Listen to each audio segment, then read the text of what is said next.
Shropshire Sarracenia is Easter Monday, 22nd of April 2019. Plants are in full bloom. So really just, I've never made a video of the Sarracenian blooms. The lates in this case would be the minors, they're still yet to flower, but everything else seems to be in full swing. So moving on, this is the Berkey Iron Venosa bench. They're absolutely massive this year.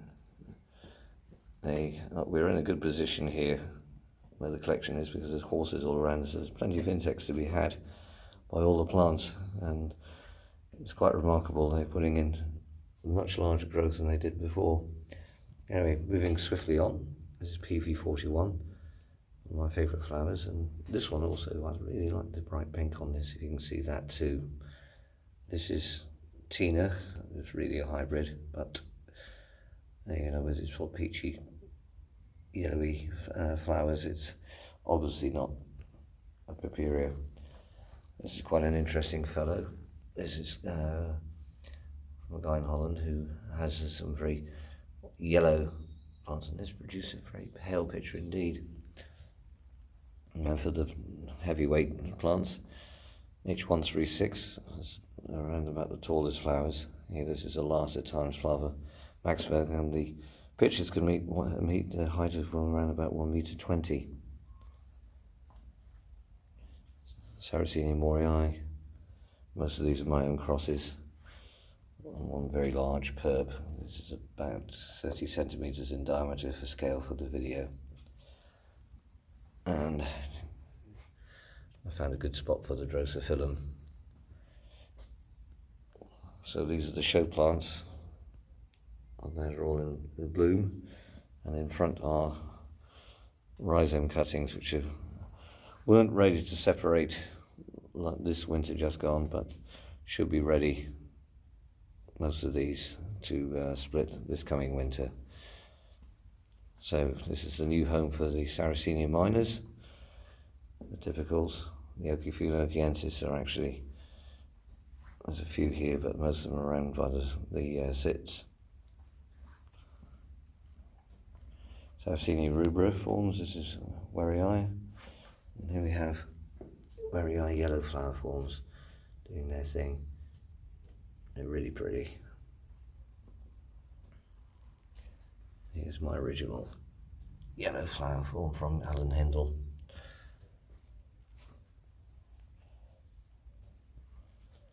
So rubra golfensis and the Anthocyanin free variant. Rubra jonesii, just about to explode into growth and bloom. We have Sarracenia aureophila. Some of these are the giant forms still growing up, producing a lot of flowers this year. Some Adrian Slack. They haven't flowered this particular pot for a couple of years now, but they're producing some very good sized traps. Brooks hybrid always never fails to impress. And we have Alatas, also slightly fewer flowers this year, but the ones that didn't flower, this is A48, this is the largest clone I have. It's producing some very large spring pitches. It's A46, it also has only producing one flower.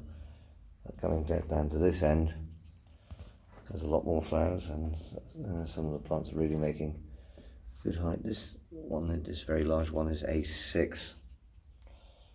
Now, coming back, we're on the Leucophylla bench. So first open pictures of L6, spring ones, and then we have L18 in flower. The whole load of new pictures on this L22. And it's a sign-in-free form of Leucophylla, L46A. And most of them are steady red, but the first real good sized pictures, the earliest is always coming on L81 Helmet's Delight, also with flower. There's a freshly popped picture.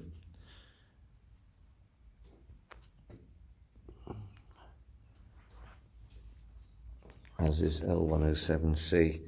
This is one of my favourite plants. This develops a bright red peristome.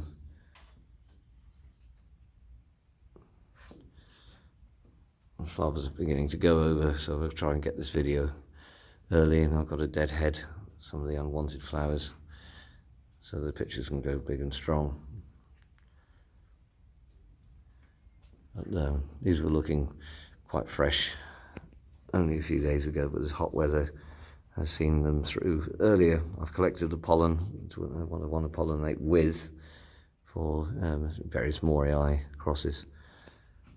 This looks like, to me, F153 always is a huge plant for me. Looking at the pot there, the girth of the pitchers there at the bottom indicate that the plants are going to be very tall. This greenhouse is fabulous from holding in heat. It's 15 foot wide, or 4.53 meters, and it's 67 feet long, 20.5 meters, and with the amount of plants and standing water and the benches and the physical pots themselves holding a lot of heat. So I normally do my watering first thing in the morning, so the heat stays in the water during the night, and that's when the plants do most of their growing. It's my Sarracenia Morii bench. This is Timothy King, John David King in flower, and the Wilkerson White Knights. A tremendous growth on them, and the flowers are popping open. Praetorian Guard going round. I'm trying not to get the sun in the lens, but I'm walking east effectively. And I'll go do the return pass down on the hybrid bench, but there must be a few thousand flowers here at least.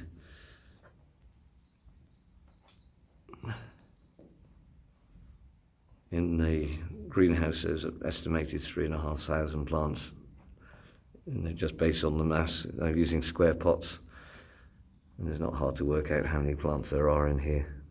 But with effectively three benches, and it's really good that you can get in the middle plants, which are the tallest ones, you can get the access to both sides of them, which is really good for the looking after the plants. There's nothing really hard to reach. Now, moving on to the hybrids. These are mostly new plants. Some of them are not the ones I selected, but this is a nice cross. I was given this from a grower. It's obviously involved using L18 as the parent, and the Morii according to the label. So these are all coming into growth. Some of them are growing very tall already. Considering they're only small plants last year, they do really flourish in the peat-free mix.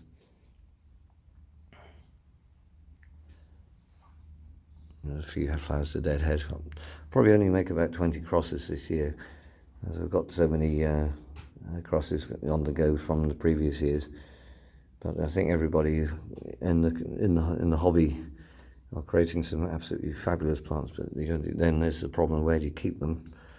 And this greenhouse is full. The only space I've got is the rhizome cutting zone on the lower bench to expand into at the moment, so I'm considering extending this particular greenhouse by another 12 feet. This is really lovely. This came from Miroslav, minor by Adrian Slack.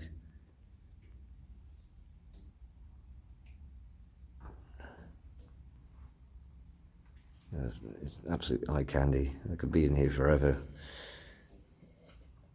But they had a good feed of insects last year, and some of the plants that don't catch many flies have actually got recommended using fish food, in particular carp feed. You drop a pellet down there, it's a slow release and full of nutrients, and I'm lining up some of these which don't get a lot of flies, and these pictures here on these small ones are much larger than they were last year. So I think the trials seems quite promising so far. As is with peaches, you can see the smaller pictures, and the new ones are quite large.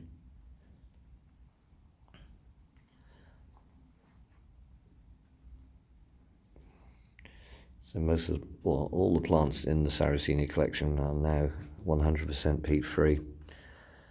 I finally divided my last plants this winter and repotted them into the peat-free mix. And the response is pretty immediate in some of them. And it's brought new life to the older clones. This is H25. It's the one I've planted ground, but looking at this particular pot there, this is a 15 centimetre square pot for scale. And I've never had such strong growth on this plant ever. Let's going back. Let's do a kind of sweep down the hybrid bench with all the different plethora of colours. As Sarracenia collectors know how exciting it is this time of year. Now we're on the Sarracenia bench. I established this bench 2 years ago, and the moss is really established, and the plants within it, just floating in water, about 3 inches deep. So some of these are quite large Sarracenias. I was given a whole bucket full of sits from Sandy Creek Road, and not really wanting to pot them up, I decided let's do an experiment just growing them in water and sphagnum, and the results speak for themselves. I mean, look at this. This is absolutely beautiful. I mean, they seem to really love it there. And if you compare with the collection ones in the pots, they're not quite as good as the ones in the water. So somehow I must relegate them from the pots and in the water in the same way. I think this will be the way to grow them in the future. And then the back row, we've got the minor Echinocchiensis and typical minors behind. Mainly there just to protect the pond liner, and also Sarracenia minor likes it wet as well, with the high water. So now we're in the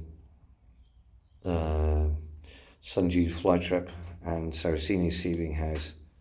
So as you can see, the seedlings are really bursting forth in their peat-free mix. I've selected out the best ones into the main greenhouse, but some of these have really put some size on. I was really excited about this particular tray of Drosera regia. I do grow a few sundews, but I was about to throw the contents of this tray out. So you can see there, suddenly there's some regia growing, and I thought really all the roots are dead. So there's 3 there, and there's 1. Well, it's hard to zoom in if you can see that.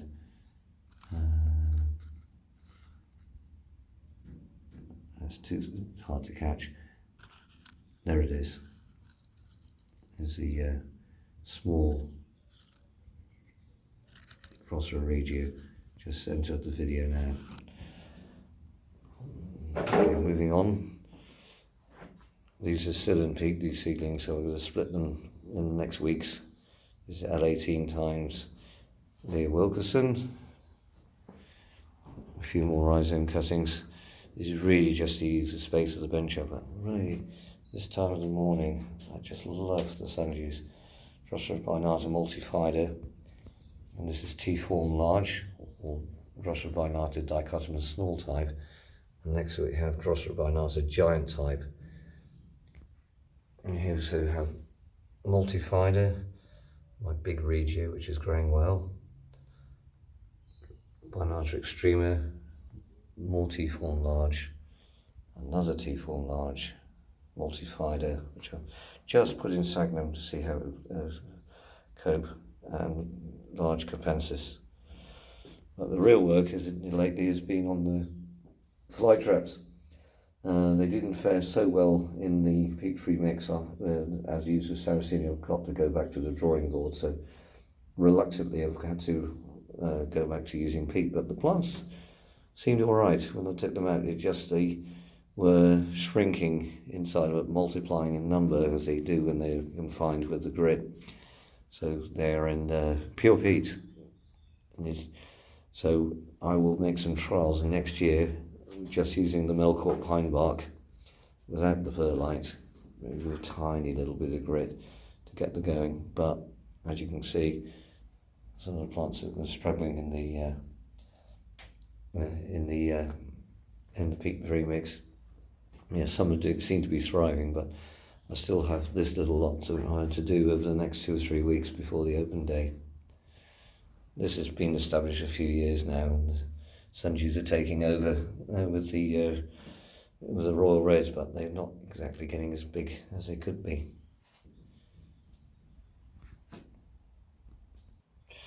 Now we're in the sales house, so the big work was the benches this winter.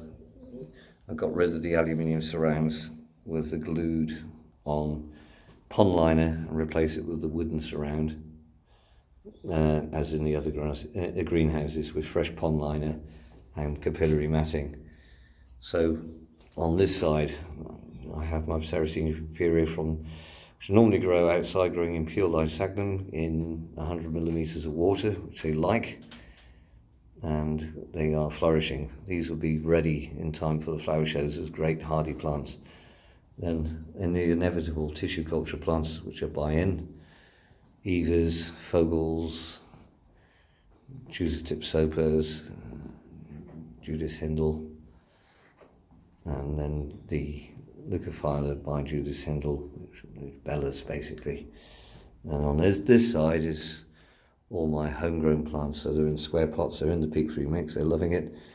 So these will be the hybrids going to the species forms. So we've got Orifana rubra and Alata, and a few more tissue culture plants, the Evas and Tigos, and then we have Leucophylla forms, and then we have Flava, and then in between the Berkeis, which are in the shade. They appreciate a little bit of shade. I've got big flowers which I've separated from some other plants which are number clothes, and then I've got some more flowers on there. So the opening day is set for June the 8th. I hope to see many of you here, and hopefully by then the plants will be in full colour because it's so early this year. Thanks for watching.